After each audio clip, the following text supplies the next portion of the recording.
Sila Kuya Kalon yung may event. Wag mo i-booking Sky. Habang nakalive si Ma'am Elma, biglang napakwento tungkol kina Kalo, Allen, at Ninong Gabin niya. May pasabog ba sa likod nito? Comeback na ba ito? Tara, alamin natin.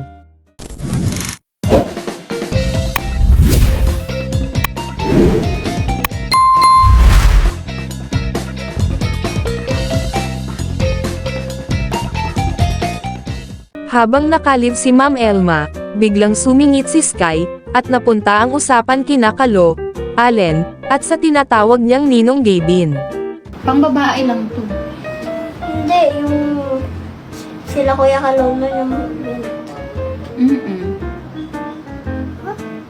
Yung Dati pinag-tripan yun. ni Ninong si Kuya Allen. Mm. After nun, hindi na kasama. Ano yun? After, di ba may vlog sila nun nilagyan ng baboy? They work ako eh. Di ba?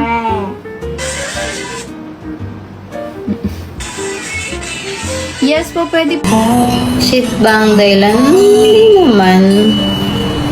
Kanya-kanya kaming reason sa bawat isa. May closure po kayo. Meron naman. Naiyak na siya. Hina-hotset niyo kasi ako. Di ba dati may braces ako?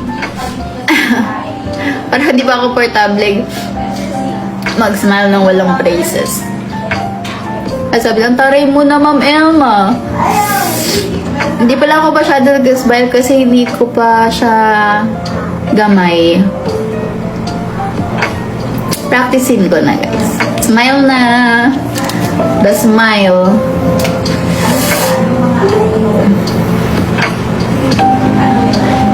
At dahil biglang napunta sa kanila ang kwentuhan, napaisip tuloy ang mga nakikinig, wait, nagkakasama ba talaga sila?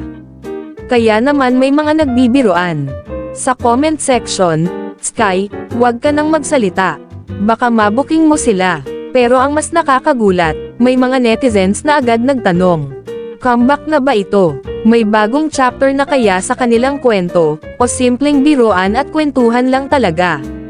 Wala pa namang malinaw na kumpirmasyon, kaya tayo muna ang mag-abang sa susunod na ganap. Kayo, ano sa tingin nyo? Comeback na ba o biruan lang? Kayo ang humusga. Comment nyo ang inyong opinyon. At huwag kalimutang mag-like, at mag-subscribe, para sa mas marami pang trending na kwento.